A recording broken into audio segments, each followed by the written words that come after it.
نحمده ونصلي ونسلم على رسوله الكريم أما بعد فأعوذ بالله من الشيطان الرجيم بسم الله الرحمن الرحيم أفمن أسس بنيانه على تقوى من الله ورضوان خير أم من أسس بنيانه على شفا جرف هار فانهار به في نار جہنم واللہ لا يهدي القوم الظالمین۔ تو کیا جس نے اپنی عمارت اللہ سے ڈرنے اور اس کی رضا پر رکھی وہ بہتر ہے یا وہ کہ جس نے اپنی عمارت کی بنیاد ایک کھائی کے کنارے پر رکھی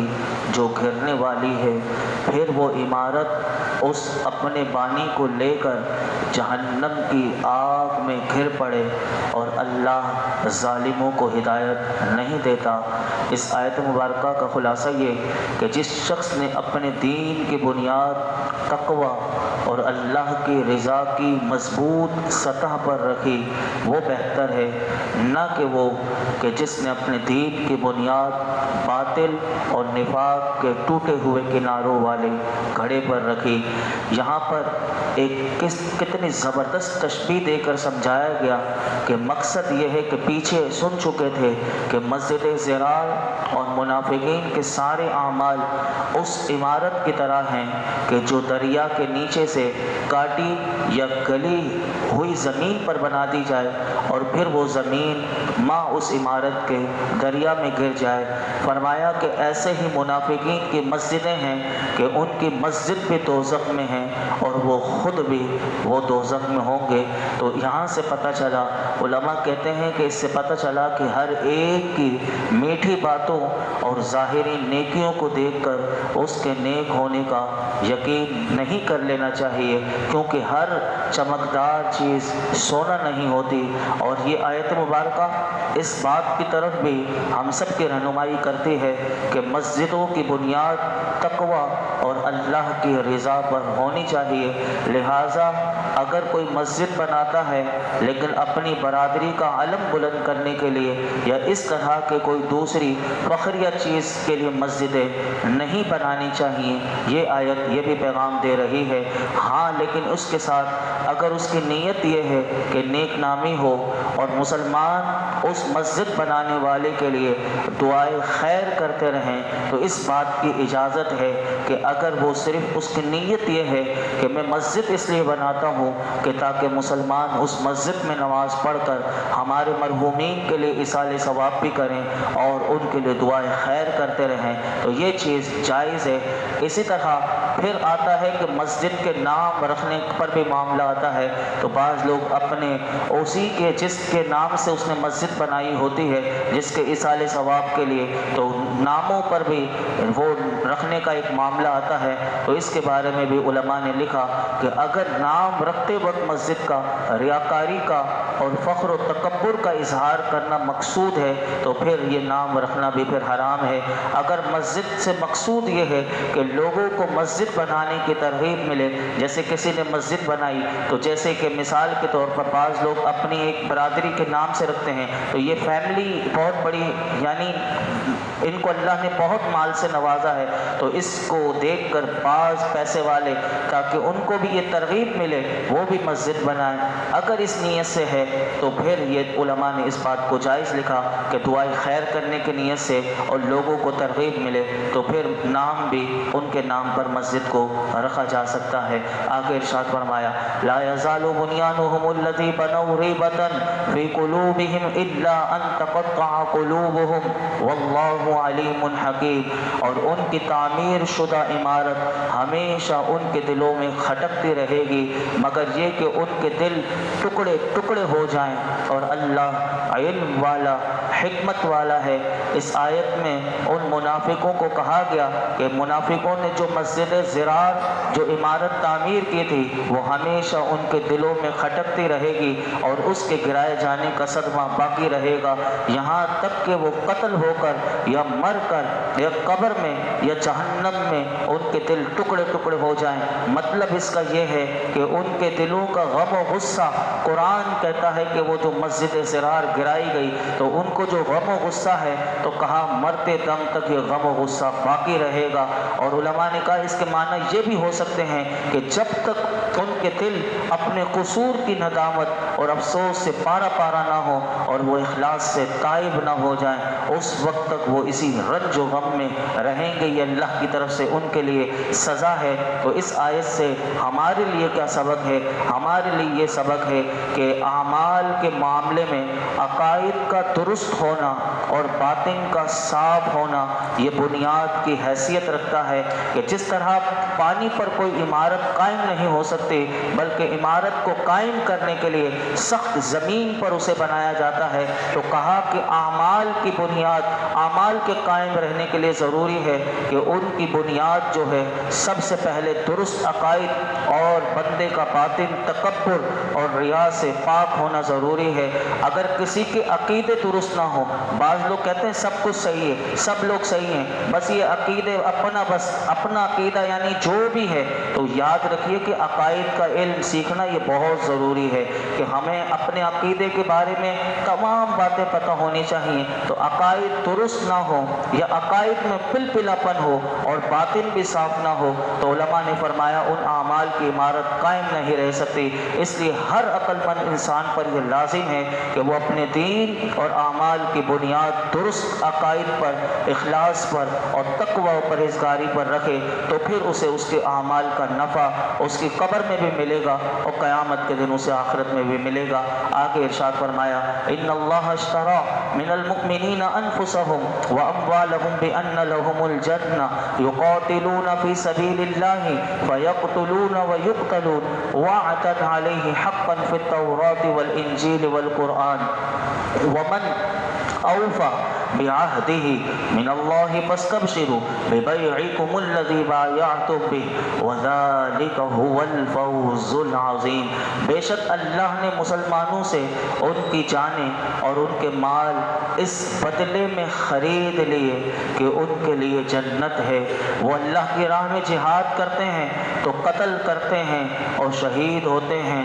یہ اس کے ذمہ کرم پر سچا وعدہ ہے توریت اور انجیل اور قرآن میں۔ اور اللہ سے زیادہ اپنے وعدے کو پورا کرنے والا کون ہے؟ تو اپنے اس سودے پر خوشیاں مناؤ جو سودا تم نے کیا ہے، اور یہ بڑی کامیابی ہے۔ اس آیت میں اللہ کی راہ میں جان اور مال خرچ کر کے جنت پانے والے ایمانداروں کو ایک مثال کے ذریعے ان کو ایک مثال ان کے لیے بیان کی گئی کہ جس سے اس آیت میں وہ لطف و کرم کا اظہار ہوتا ہے کہ پروردگار عالم نے انہیں جنت عطا فرمانا ان کے جان و مال کا عوض قرار دیا اور اپنے آپ کو خریدار بنایا۔ یہ کمال عزت افزائی ان مسلمانوں کی ہے کہ رب کریم ہمارا خریدار ہے اور ہم سے خریدے۔ کس چیز کو خریدے؟ جو چیز نہ ہماری بنائی ہوئی ہے اور نہ ہم نے پیدا کی ہے۔ ہم کس کے بنائے ہوئے ہیں؟ ہم اللہ کے ہیں۔ ہمارا مال کس کا ہے؟ اللہ کا ہے۔ ہماری جان کس کی ہے؟ لیکن جان اس نے پیدا کی ہوئی ہے، مال اس کا عطا کیا ہوا ہے، لیکن پھر بھی وہ خریدار بن رہا ہے اور ہم سے جان کو خرید کر پھر جنت کا عوض عطا کر رہا ہے۔ اس آیت مبارکہ کا شان نزول یہ ہے کہ جب انصار نے رسول اللہ صلی اللہ علیہ وسلم سے شب عقبہ میں بیعت کی تو حضرت عبداللہ بن رواحہ جس کو بیعت عقبہ ثانیہ کہتے ہیں کہ وہ رات کی گھاٹی میں جب حضور بیعت لے رہے تھے تو ان میں سے حضرت عبداللہ بن رواحہ بھی تھے۔ تو میرے آقا علیہ الصلوۃ والسلام نے سے حضرت عبداللہ بن رواحہ نے عرض کی یا رسول اللہ صلی اللہ علیہ وسلم اپنے رب کے لیے اور اپنے لیے کچھ شرط فرما لیجئے جو آپ چاہیں۔ تو میرے آقا نے حضرت عبداللہ بن رواحہ سے ارشاد فرمایا میں اپنے رب کے لیے تو یہ شرط کرتا ہوں کہ تم اس کی عبادت کرو اور کسی کو اس کا شریک نہ ٹھہراؤ، اور اپنے لیے میں یہ تمہیں کہتا ہوں کہ جن چیزوں سے تم اپنے جان اور مال کو بچاتے ہو اور محفوظ رکھتے ہو اس کو میرے لیے بھی گوارا نہ کرو۔ انہوں نے عرض کیا یا رسول اللہ اگر ہم ایسا کریں تو پھر ہمیں کیا ملے گا؟ تو میرے آقا نے ارشاد فرمایا تمہیں جنت ملے گی۔ اللہ اکبر! ان کے دل خوشی سے پاک پاک ہو گئے، اور یہ قرآن بتاتا ہے کہ یہ جو اللہ کے ذمہ کرم پر ہے سچا وعدہ کہ جنت عطا کرے گا، کہ مومنوں سے جب جان کا عوض اگر مطالبہ کیا جائے، یعنی میدان جہاد میں جب ان کی جان مانگی جائے اور وہ اپنی جان ہتھیلی پر رکھ کر میدان جہاد میں چلے جائیں، تو یہ کوئی وعدہ کوئی جھوٹا وعدہ نہیں۔ قرآن کہتا ہے کہ یہ اس کے ذمہ کرم پر سچا وعدہ ہے کہ اس نے توریت میں بھی، انجیل میں بھی اور قرآن مجید میں بھی جہاد کرنے والوں سے جو وعدہ فرمایا ہے وہ وعدہ ہے۔ اور اس کے ساتھ ہی ایک جملہ اور اللہ نے ایڈ کیا، فرمایا کہ اللہ سے زیادہ اپنے وعدے کو پورا کرنے والا کون ہے، اللہ سے زیادہ سچا وعدہ کا پورا کرنے والا کون ہے، کیونکہ وعدہ خلافی کرنا یہ معیوب ہے، اور ہم میں سے اگر کوئی سخی بھی ہو تو وہ وعدہ خلافی نہیں کرتا، تو اللہ کریم تو جو سب سے بڑا کریم ہے، جو سب سے بڑا جواد ہے، وہ اپنے وعدے کے خلاف کیسے کر سکتا ہے۔ تو یہاں سے علماء کہتے ہیں کہ جہاد کے متعلق یہ سب سے بہترین ترغیب والی آیت قرآن کی ہے کہ جس میں یہ بتایا گیا کہ جہاد میں جب اللہ اور اللہ کے دین کے لیے جب اپنی جان کے نذرانے کوئی پیش کرتا ہے تو اسے جنت ملتی ہے، اور یہ اللہ کا وعدہ ہے۔ یہ بہترین ترغیب اس آیت میں دی گئی، اور اسی آیت کا جب اختتام ہوتا ہے تو فرمایا فَاسْتَبْشِرُوا، خوشیاں مناؤ، یعنی تم بے حد خوشیاں مناؤ کہ تم نے اس رب کریم سے سودا کر لیا جو تمہارا خریدار ہے، اور تم نے فنا ہونے والی چیز کو، کیونکہ یہ ہماری جان عارضی جان ہے، ایک دن فنا ہو جائے گی، ویسے بھی فنا ہو جائے گی، لیکن کہا کہ تم نے فنا ہونے والی چیز کو ہمیشہ باقی رہنے والی چیز کے بدلے میں بیچ دیا، تو یہ بہت بڑی کامیابی ہے، اور تم نے بہت بڑا اللہ سے اور بڑا عظیم سودا کر کے، یعنی تم نے بہت بڑی عظیم کامیابی حاصل کر لی۔ تو علماء کہتے ہیں اس آیت مبارکہ میں جنت کی عظمت کا بیان ہے، اور جنت کے لیے جان قربان کر دینے والوں کی بھی عظمت بیان ہوئی۔ میں آپ کے سامنے حضرت امام جعفر صادق رضی اللہ تعالیٰ عنہ اس جنت کے بارے میں کیا فرماتے ہیں اور کس طرح وہ ترغیب دیتے ہیں، سنیے۔ فرماتے ہیں تمہارے جسموں کی قیمت جنت کے سوا اور کوئی نہیں، تو تم اپنے جسموں کو جنت کے بدلے ہی بیچو۔ لیکن بعض لوگ اس کو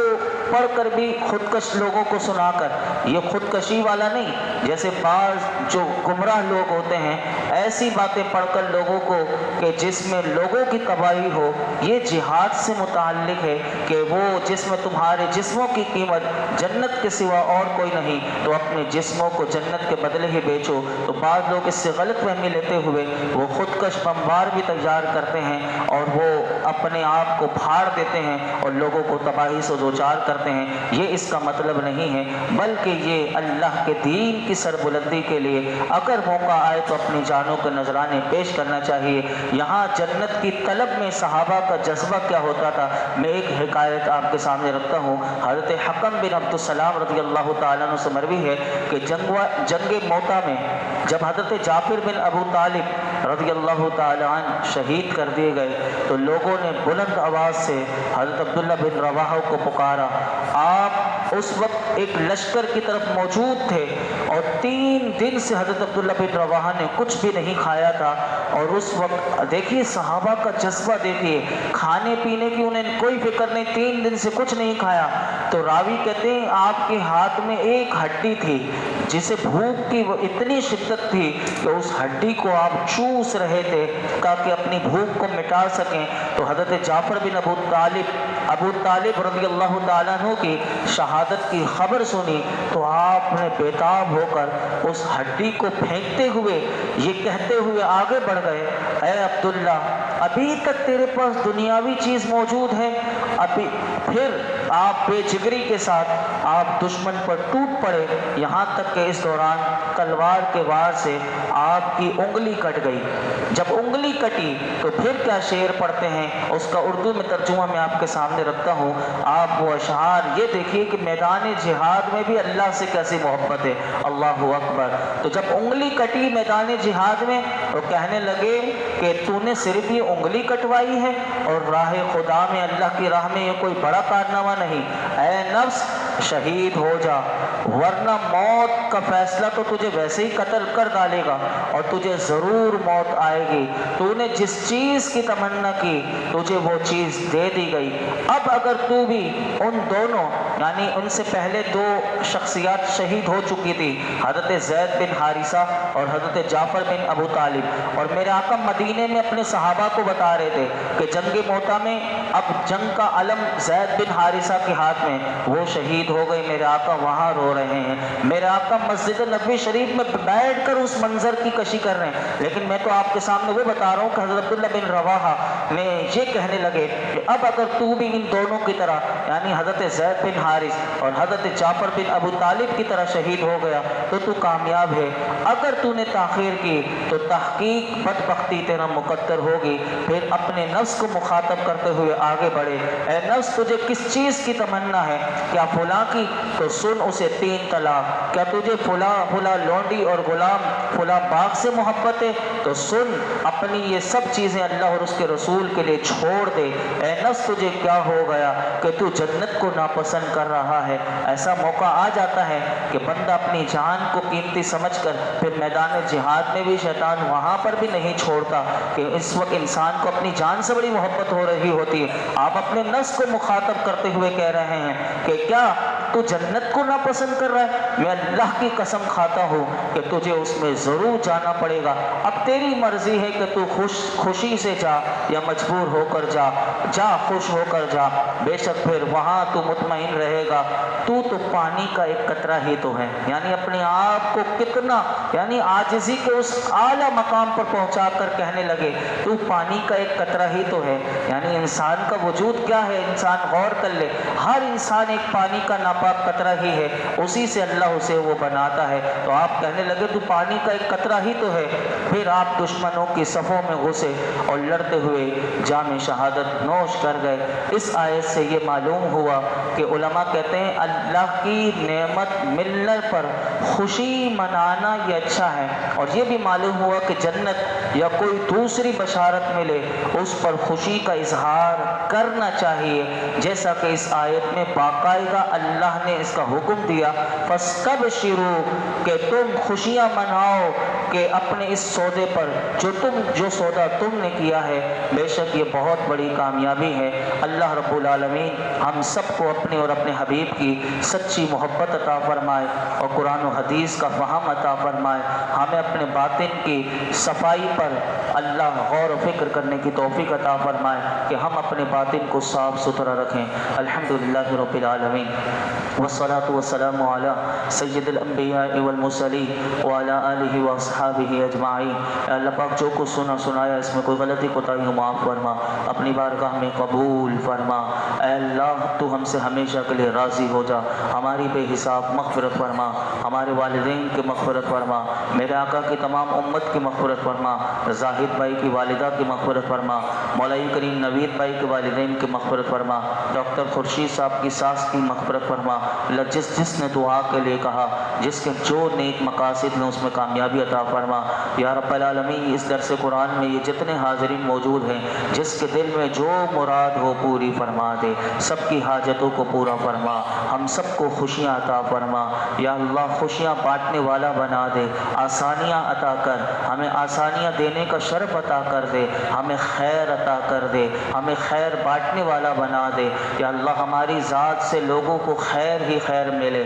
ہماری ذات میں اگر شر ہے تو اسے دور فرما دے، ہماری ذات سے لوگوں کو شر نہ ملے۔ اللہ ہمارے ظاہر و باطن کو اچھا کر دے، ہمیں ایسا بنا دے کہ تجھے تیرے محبوب کو پسند آ جائیں۔ اللہ ہم سب کی حاجتوں کو پورا فرما، اپنے غیب کے خزانوں سے رزق حلال عطا فرما، زندگی میں کسی کا کسی لحاظ سے محتاج نہ کرنا، ہر بلا ہر مصیبت سے محفوظ فرما۔ وصلی اللہ تعالی علی خیر خلق محمد وعلی آلہ واصحابہ اجمعین۔